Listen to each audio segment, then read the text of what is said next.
Hello and welcome back to the Motorsport Baithak podcast. I'm your host Didi, and joining me today once again is my friend and your co-host Vedant. On this episode, we'll be talking about the Brazil GP. So let's grab some chai, take our seats, ready your opinions, and dive right into the conversation. What a weekend, Vedant!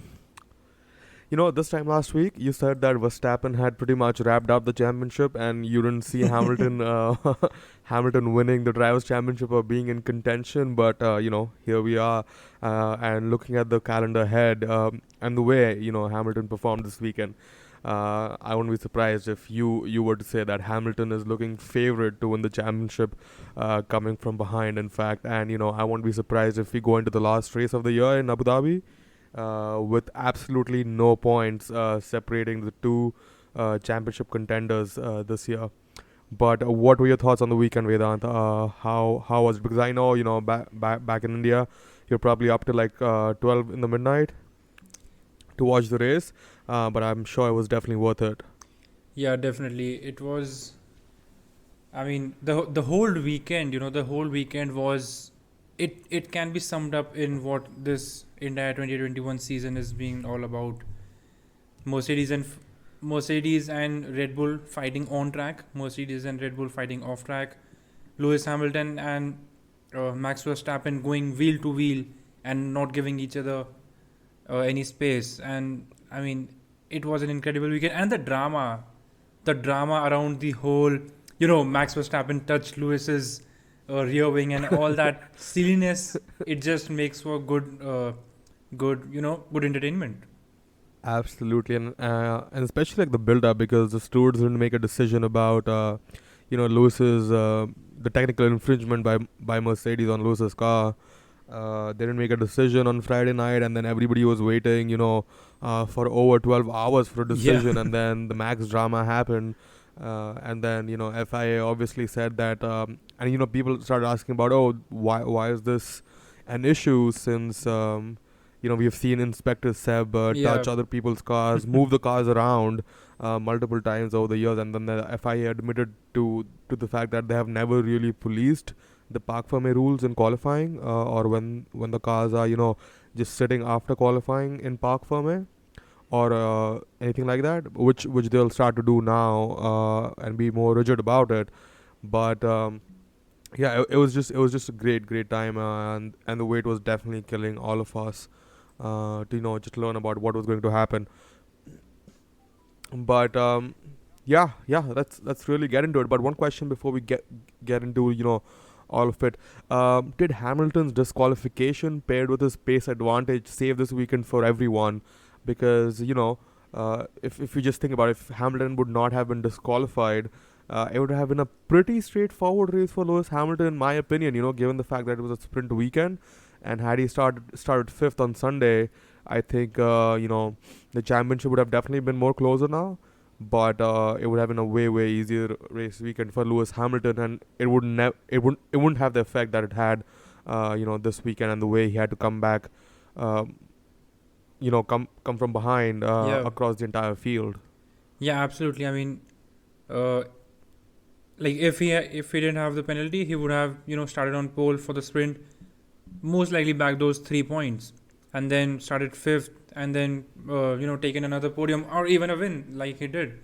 So yeah, definitely, it could have been a bore fest to say the least, right? But but Absolutely. thank God we had the weekend that we had.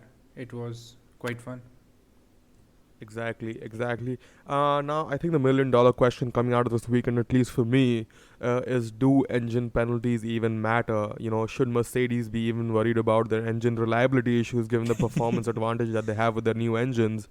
Uh, you know, uh, we've talked about how many engines Formula One should allow in a given weekend, but does it really even matter at this point? Lewis came back from literally 25th almost, you can say, to win the race within 100 laps. Now, obviously, there's an argument to say that had there not been a sprint weekend, and had Lewis been disqualified in qualifying, and had he had to start in the pit lane, or last in the race itself on Sunday, he might not have finished first, and then Max Verstappen could have sealed the championship. But given what has happened, does it really matter? No, I mean, Either way, see, we have seen it in earlier years, that Mercedes, even after taking the penalties, they tend to win races, and that's just how much the pace advantage they had. The penalty for the engine penalties for Mercedes were a bit tricky this season because Red Bull were fighting them. Had it been like 2020 or 2019, it would not have affected Lewis Hamilton or Mercedes one bit, in my opinion. And that, I mean, that just the pace difference and the pecking order and things like uh, that affected, right? Yeah, yeah, you're right there. And after this weekend, I mean, looking back, I was really surprised how did ever Red Bull manage to beat Mercedes in in Brazil over the last few years, Yeah. and why do we call Brazil, a Red Bull track after this weekend's performance? But yeah, we saw Max Verstappen take a new engine in Russia and then struggle. He was, I think, lowly seventh when the race was under normal conditions, and it was Yeah. only after it rained that Max was able to, come back and finish second to do damage limitation. But not only have Mercedes diffused the engine penalty here, they've come out on top after taking that engine penalty. Absolutely. But I mean, you talk about Russia, even though Max only took second because of the rain, but still he came out from behind to potentially P5, right? So I mean, even though they couldn't win it, and you won't obviously get to the podium always when you start in P20, but it just goes like the pace difference will always help uh, these top teams to carve through the field easily, be it Monza, be it Spa, be it any overtaking track or any non-overtaking track for that matter. Yep, yep. And I mean, Lewis Hamilton was on another level. I don't know what they did to the car. Now, obviously, there have been reports, and it was uncanny to see, the fact that because even Valtteri Bottas has taken multiple engines over the last few weeks, right? But we've never seen Valtteri Bottas have such a performance advantage over any of the other cars, whether that is over his own teammate, Lewis Hamilton, or whether the two Red Bulls. We've never seen, Valtteri Bottas absolutely blitz the competition.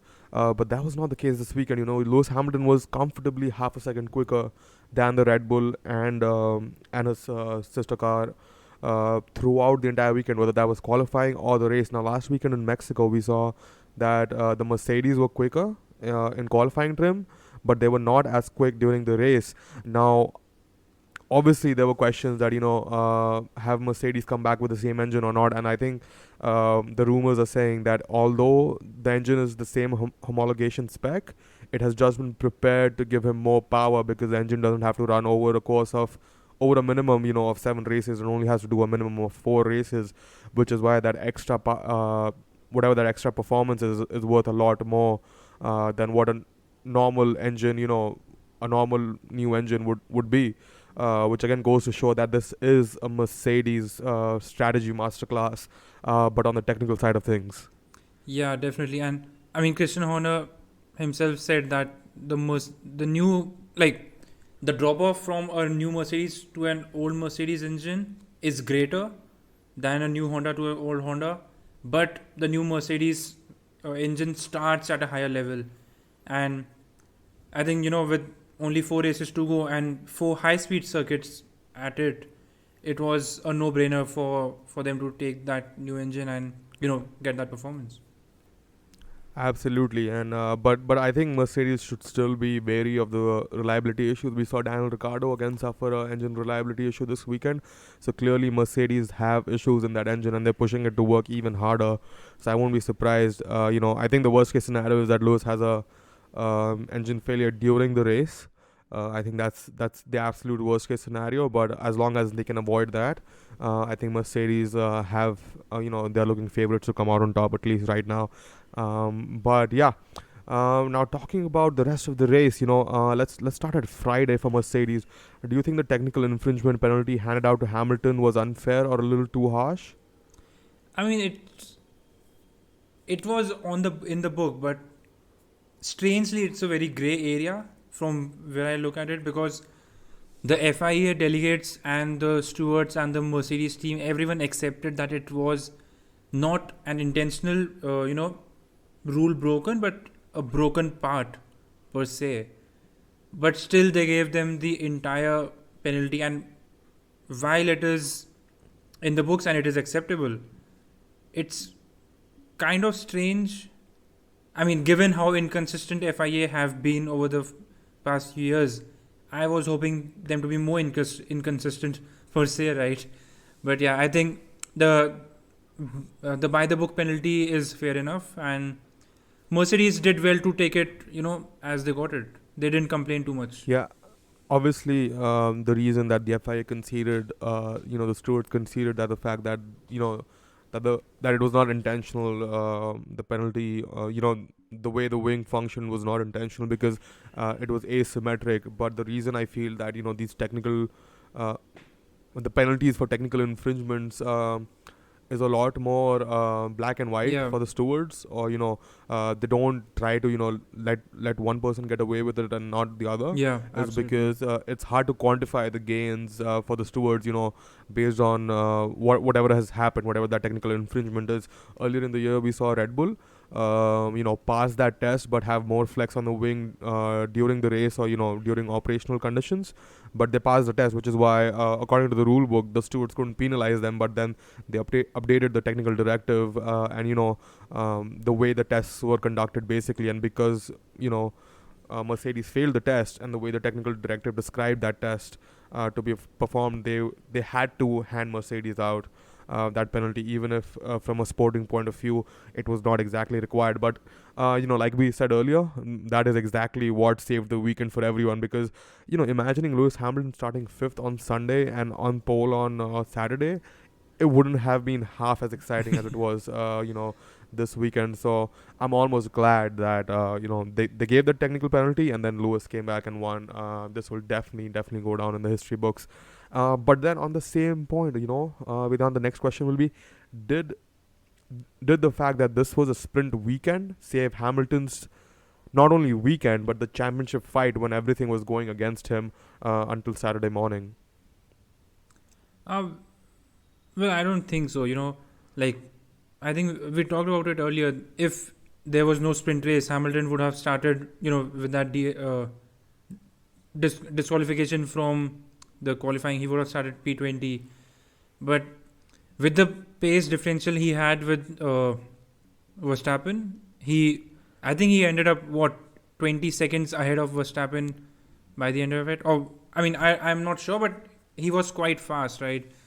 So he he probably would not have won it, but I still think he could have taken it to the podium and Yeah, but minimize if that Lewis difference. didn't win, if Lewis didn't win this race, I think this race was literally the crux of whether or not Max Verstappen would seal the championship, because if Max ended up sealing the championship, and if Lewis even end up P2, not P3 but P2, Max would be 28 points ahead, or yeah, something like that, or like basically four P1s ahead compared to a P2 in the championship fight. And then all Max would have to do is finish P2 for the rest of the three races, and not worry about anything else. All he Yeah. would have to worry about is Valtteri Bottas. So I think which is why I put this question in there, is that the sprint weekend really did save Hamilton's weekend, because if you really look at it, Hamilton had a hard time getting through the two Red Bulls, and it took way longer than any of us expected, especially after that Friday qualifying session. On I think during the race on Sunday, you know, Lewis Hamilton only passed Sergio Perez around lap 24 or something like that, and then Lewis Hamilton only passed Max Verstappen, around lap 60 or something like that. Yes, after that he had an insane pace advantage once he passed Max Verstappen, but by no means was it easy, especially the way Max was, defending Yeah. his position. Which is why at least I'm of the opinion that the sprint really did save Hamilton's weekend after that disqualification on Friday. But I think the focus of this weekend has been on Hamilton's engine. But I think another reason why I feel Red Bull were not on par with Hamilton, or were not able to defend that P1 position during the race against Lewis, was the fact that I think Red Bull was still changing setup. I think Lewis had a way better setup, and I think this is something that Lewis alluded to during the post-race conference, post-race interviews. That the car wasn't sliding as much, whereas the Red Bull was sliding a lot more, and the car was much better. The Mercedes was much better on their tires, unlike how they have been over the last few weekends. Especially, we saw how bad Mercedes was on the tires in Mexico compared to the Red Bull. So I think that is another fact that got overshadowed by Lewis's engine penalty or new engine intake this weekend, and I think Red Bull just couldn't. That one FP1 session was just not enough for the Red Bull to get into the right window. For the race car trim. Yeah, definitely, because the pace advantage that Lewis had could not have been solely down to the new engine, right? And it could not have been solely down to, him being Lewis Hamilton. It was the setup obviously did have an effect. Max Verstappen was complaining a lot about sliding, and as you said, so yeah, I mean, Yep. it's a culmination of things, but it was a brilliant weekend for Lewis Hamilton, and Absolutely. And the next $1 million question that I think everyone is asking is, were the stewards correct in not investigating the incident between Lewis and Verstappen? Or correct, fair, unfair, whatever. What is your take on it? yeah, I think it should have been at least investigated, because I mean, see, if when they say there's no investigation necessary, it just seems that it was just normal racing, which it was not. Max Verstappen was actually defending Lewis Hamilton, and both of them went wide. We have seen investigations carried out for much smaller incidents per se, and penalties given out for much weirder incidents.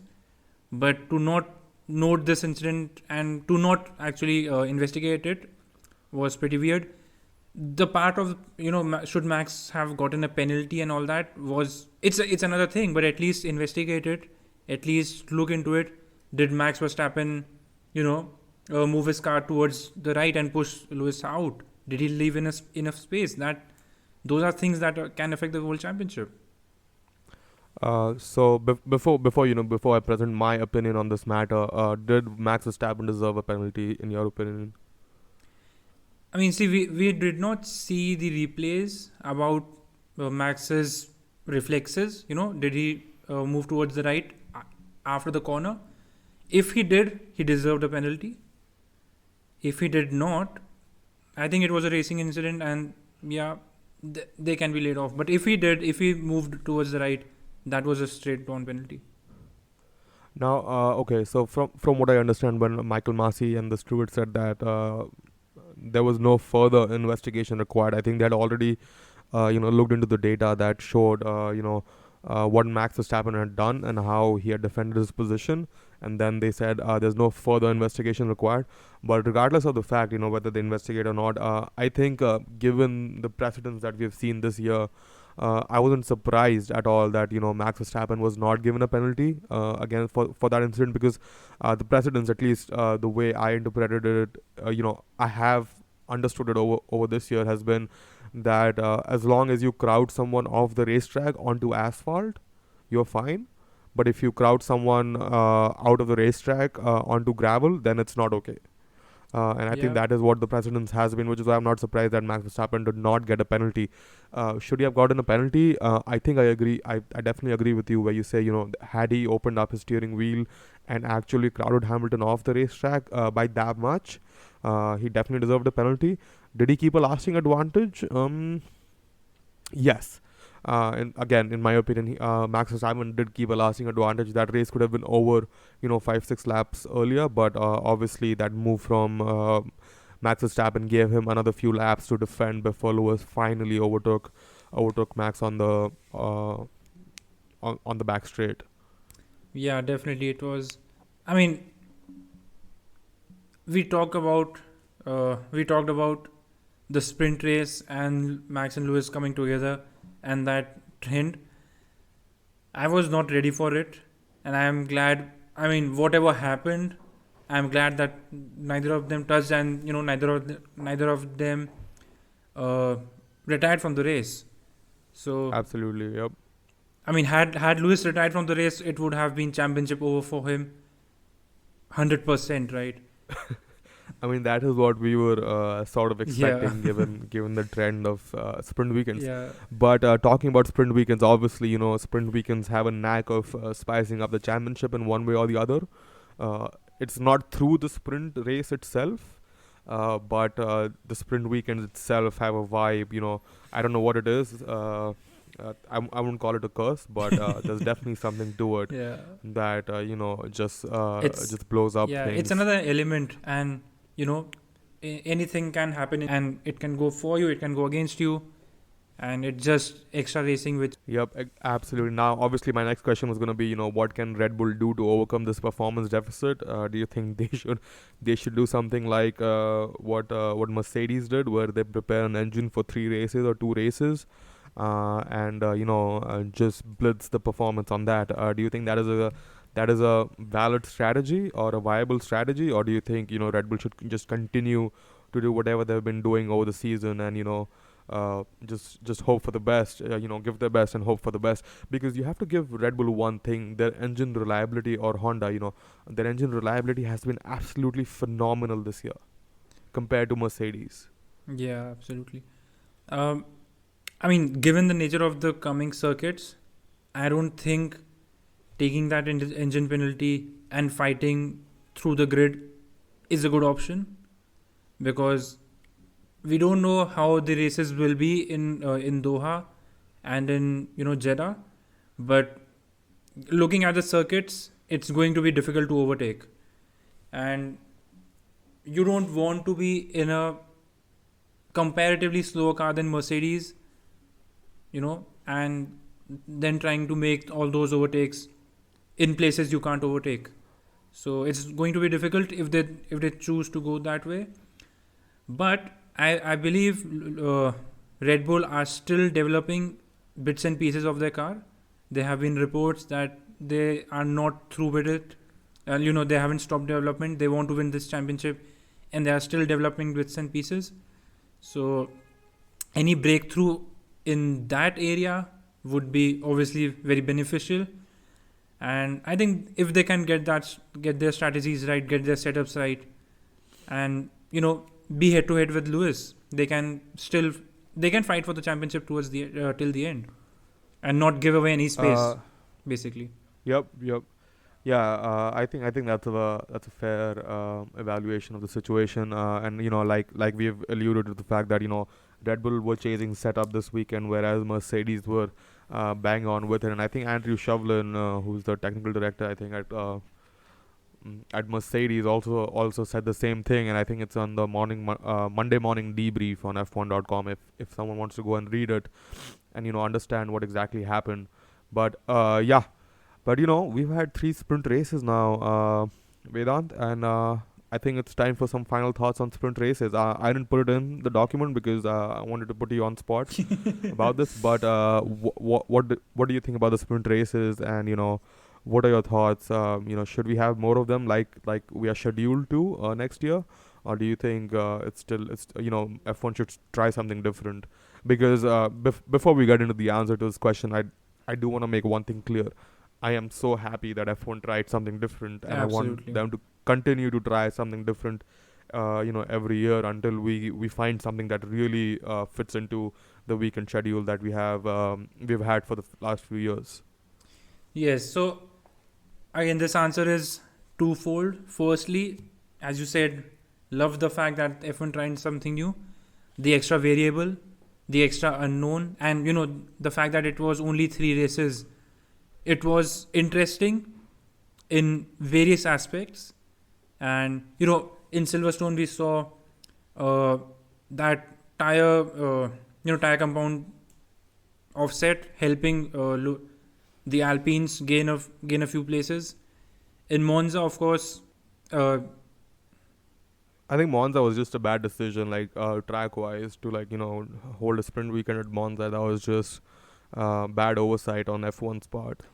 yeah, yeah, right. And I mean, but still, yeah, Daniel Ricciardo took P2 at the end of the race, I believe, and or P3, and I think with Lewis's penalty, Lewis went to the back of the grid. yeah, Or Valtteri's penalty or Valtteri's something penalty, like that. Valtteri's And penalty, then, yeah, yeah, Valtteri's and then penalty. he And took then, that win, with that yep, first corner overtake, and then we had Brazil, which was a decent race, okay, but so good that they tried something, but sprint races, in my opinion, if they can get it better, make them more valuable with the proposed plans to give points to the till P8 and have them in more weekends. I mean, more weekends doesn't necessarily matter, but give points till P8 and give the pole to the fastest in qualifying or something like that. I think it can be good for the championship, but as you said, if they try something else and find that better, it would be great. I'm not entirely convinced that this is a solution. yep. Even I'm not entirely convinced that the sprint weekends is the solution to making F1 more exciting. Obviously, the promoters. I can see why the promoters like it, and why it is bringing in more revenue for the promoters. For the tracks and things like that, and why the viewership is increasing. Uh, but I don't really think it adds to the value proposition of F1 and an F1 weekend, of having a sprint there. If anything, it's making difficult for F1 fans to catch that qualifying session, which is way more exciting on a Friday Yeah, that's than the sprint absolutely. on the Saturday. But yeah, hopefully, I don't think F1's gonna try anything new next year. But hopefully, if the sprint doesn't work out next year either, they'll get rid of it. Now, obviously, F1's not gonna come out and say straight away that I think the feedback so far has been that the sprint has been great for viewership and for the promoters and for all the stakeholders.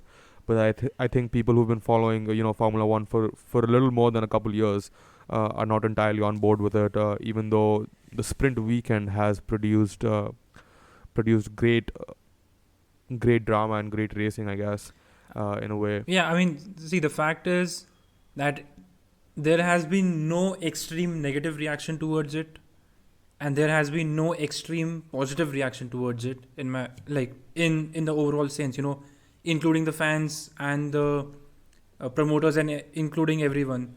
So when there's no extreme negative reaction, they just thought it's good to continue it and make include it better, incorporate it better to find a better conclusion towards it, and that's what we are doing in 2022. Yep, exactly. Now that's enough about Red Bull and Mercedes. Obviously, Red Bull trail in the constructors' championship right now. I don't remember by how many points exactly, but they do trail by more than 1 point. And obviously, Lewis Hamilton has cut the points deficit to Max Verstappen in the drivers' championship to 14 points at the moment with 3 races to go. Now let's talk about Ferrari and McLaren. Another great Leclerc, P5 Sainz P6 finish. Ferrari currently lead McLaren by over 30 points. Have Ferrari sealed P3, Vedant, in your opinion? Have Ferrari put the nail on the coffin and are like, all right, this is done, this is dusted. All we have to do is finish close to the McLarens over the next 3 weekends and we'll be good to go in P3 this year? I mean, the form Ferrari has been in, and the form McLaren have been in relative to Ferrari, and the points that they either of the teams can realistically achieve, it does lead to the conclusion that Ferrari is, they have sealed the P3. But then again, it's 3 more races to go.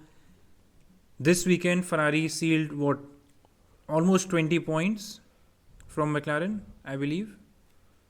I think 17 points because between Charles and Sainz they had 18 points, and then Norris had 1 point. Yeah, but Sainz had 1 point in the true. sprint, So right? 18 points. Yep, 18 points. Yep. So that's 18 points, right? And if, by chance, McLaren finish P5 and P6 in Jeddah and Ferrari can only bag 1, that will change the entire tide. So it's not a foregone conclusion, but yeah, Ferrari are in a very, very, very, very advantageous position. Definitely, they're definitely in command of this particular battle. Not a great weekend for Ricardo. DNF for Ricardo after what was a decent qualifying, but a great recovery from Lando Norris after that. Left rear puncture. After touching um, Carlos Sainz. Carlos Sainz on the very first lap before turn one. But we've seen Lando Norris, deliver a recovery drive for 2 weekends in a row now. Yeah, I mean, while I was editing the document, I realized I don't have to change this too much, right? But I mean, Lando Norris's incident was unavoidable, I would say, because Carlos Sainz had a very slow start and Lando Norris had a very fast start. He went around the outside and unfortunately touched, but there was no way, it was just millimeters, and there was no way, there was very little chance of Norris escaping even contact, not the puncher but the contact. Yeah, that may be so. But, we don't really have a lot of time to delve into these little things at the moment after having spent, 30 minutes talking about Yeah. Red Bull and Mercedes. We usually don't like to do that. But that has been the nature of this weekend so far.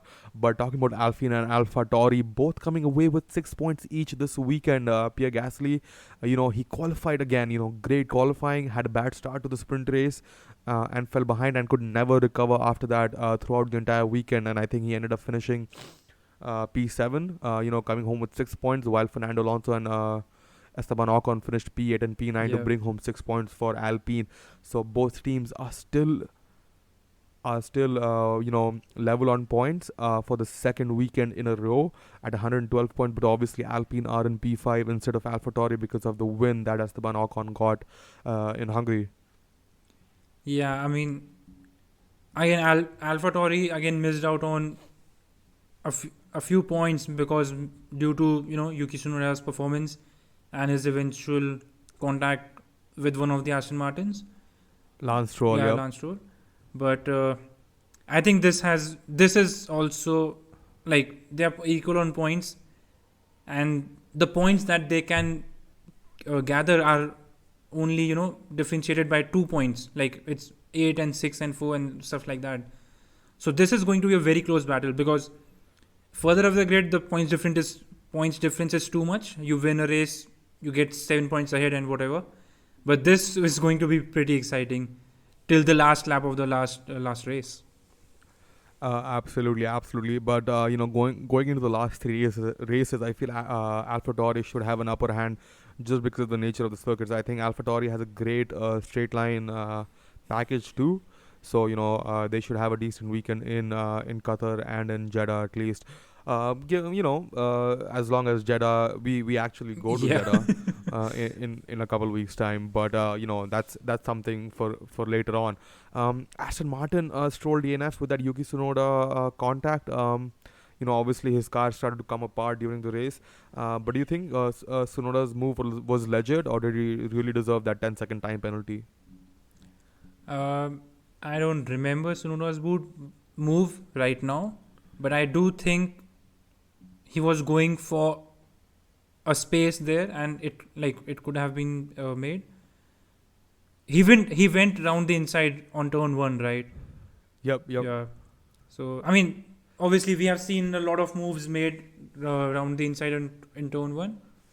So yeah, I don't entirely remember I that. mean, it was just the fact that he came from like a little further back than most drivers would have. It was definitely um, um, an ambitious lunge, if you want to say, but he made it stick for the first few meters. But then Stroll tried to shut the door, but by then Yuki Tsunoda was pretty much alongside Stroll, so they ended up in a pretty bad collision.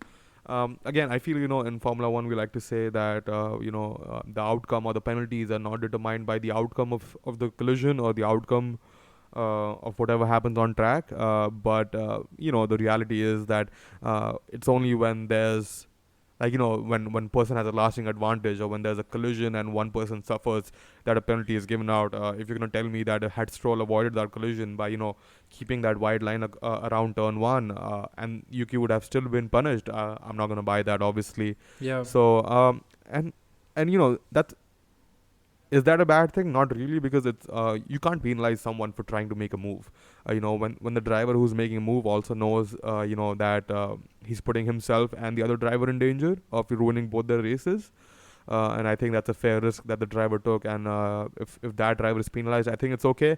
But in Yuki's case, I'm not entirely convinced that he deserved a 10-second time penalty. However, it wouldn't have mattered because his car was just not in the shape to have any pace for the rest of the for the rest of the weekend anyway.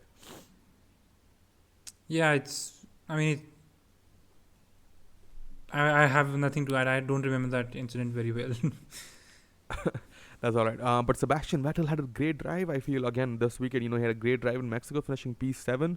And I think the only reason Sebastian didn't finish in the points is because of strategy call that they made. Sebastian pitted really, really late compared to the runners around him, which is why he finished P11 at the end of the race. He just didn't have enough time to overtake Lando Norris or any of the drivers ahead of him.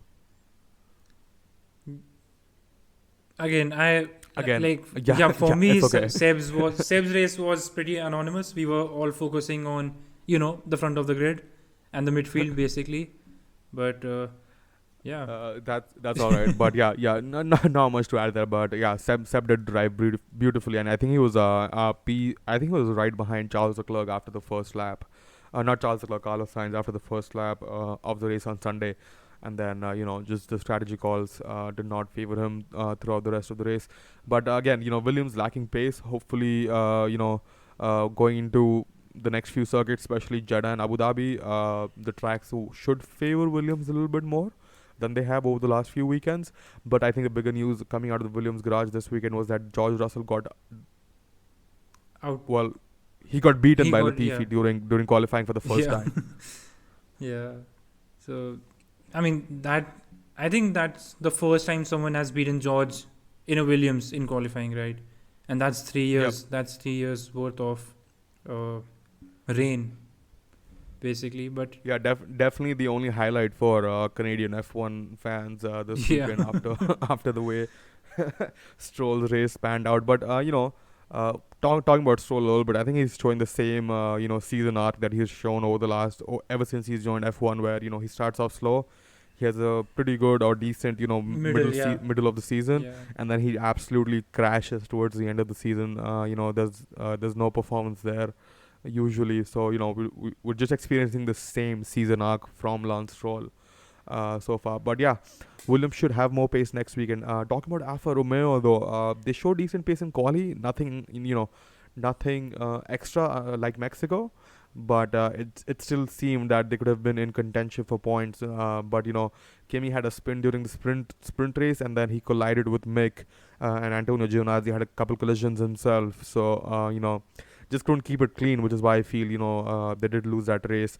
And once again, there's nothing to talk about with Haas. Nikita and Mick having the usual tussle, but Mick, like I said earlier, crashing into Kimi after getting the chance to race Kimi finally on one of the weekends. Yeah, it was pretty ironic because they talked about that, not getting to race Kimi in the press conference, and then this happens.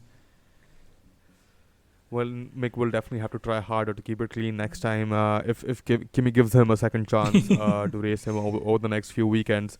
But yeah, that's all really about this weekend from my side. Without anything that you want to add about this particular weekend of F1. Obviously, there's a couple more news headlines, but we'll get to that in a minute. Well, I don't want to add anything new, but just the fact that Lewis Hamilton now has an equal number of wins than all Brazilian drivers combined is extraordinary, because the Brazilian drivers include Ayrton Senna, Nelson Piquet, Emerson Fittipaldi. These are 3 world champions. And what about Felipe Massa? Yeah, I mean, I'm talking about these are 3 world champions. He's not a world champion, yeah. And Massa, Barrichello, and all these drivers. So it's just incredible. 101 wins. And that equals to a country which is very, very prevalent in Formula 1. So, yeah. That is true. But just one other thing from this particular F1 weekend, though, I think that's going to go down in a different kind of history, and that is the meme that Toto Wolff is from this weekend of him, pointing his finger after Lewis overtook Max Verstappen on the track, and I think that meme is gonna live until the next Toto Wolff meme, at least. So that's another thing to come out of this weekend. But yeah, obviously there have been reports of Audi buying McLaren, which I think we may have mentioned before. McLaren clarified that it's not true. When those rumors were coming out and those reports were coming out, I did think that like McLaren just doesn't seem like the right venture, because McLaren is not just invested in F1, but they're invested in IndyCar and Extreme now, and they might be invested in Formula E, from which Audi just came out of. So it just didn't seem like the right thing, or it just didn't make sense to me. But who knows? And then obviously I personally didn't want McLaren to be sold to Audi, because that would mean that any future racing operations of McLaren might be dictated by the Volkswagen Group instead of the McLaren racing division itself. Yeah, absolutely. I mean, I was pretty surprised when I saw it this morning, and I mean, it was clarified. I think the reports have been in the news for the last couple of weeks. Yeah, I just saw it this morning. I was pretty surprised, and yeah, fair enough. It got clarified pretty quickly as well.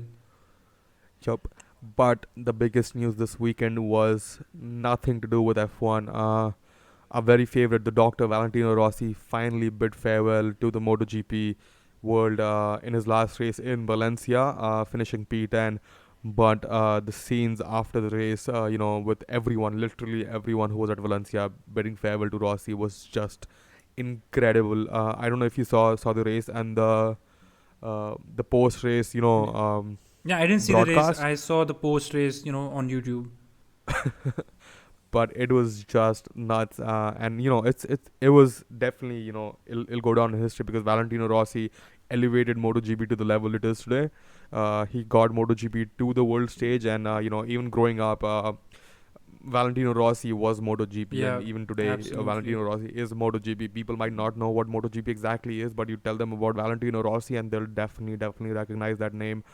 I mean, the scenes was just incredible. Like, it's hard to put into words. The farewell that he got, 432 races. There's no Formula One driver who's reached that 400 mark yet. And then, over 100 wins, 9 championships, just nuts. Yeah, and I mean, Rossi is like what Schumacher was for Formula One, right? Because you talk about Formula One, even today, to a layman, and they might say Michael Schumacher. And Valentino Rossi was exactly that. Even today, after Marc Marquez has won 6 championships, even today, Valentino Rossi is what MotoGP is all about. So, and his rivalries were always fierce but respectable. And I mean, we grew up watching Rossi win championships. Like, the first time I watched a MotoGP race while surfing through the channels was when, I think it was 2007, 8, 9, when he was in the Yamaha with the Fiat sponsorship, and that is the Rossi I remember. I don't remember the Rossi of the later years, but yeah, the Fiat sponsorship is stuck in my mind, and it's been an incredible journey. Absolutely. It obviously, this is not the end of racing for Valentino Rossi. Valentino Rossi has his own team. I think in Moto 2, maybe in MotoGP 2, I'm not exactly sure. I don't know why, but obviously Valentino Rossi will be going racing, and I think he's also looking at GT racing for himself, and he does have a kid on his way. So a lot of things happening in the Rossi world, even though he is leaving MotoGP. He raced for the last time this weekend.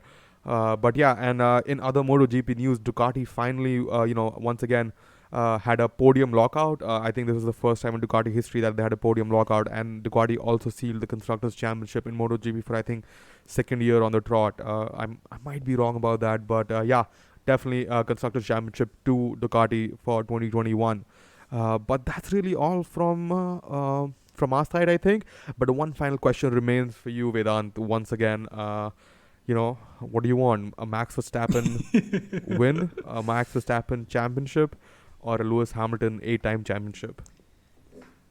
Yeah, I think I stopped answering that question last night. But it's not about what you think is gonna happen. Yeah. It's about what you want to happen. I mean, I want Max to win. I want Max to win.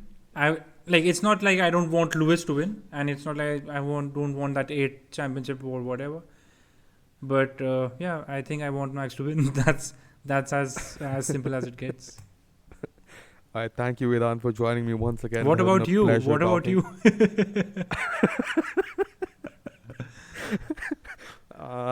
you? We'll come to that next time. It's been a pleasure talking to you, Vedant. It's time to close out this podcast. Thank you for thank you to the listeners for listening to us chat about F1, and we'll catch you on the next one.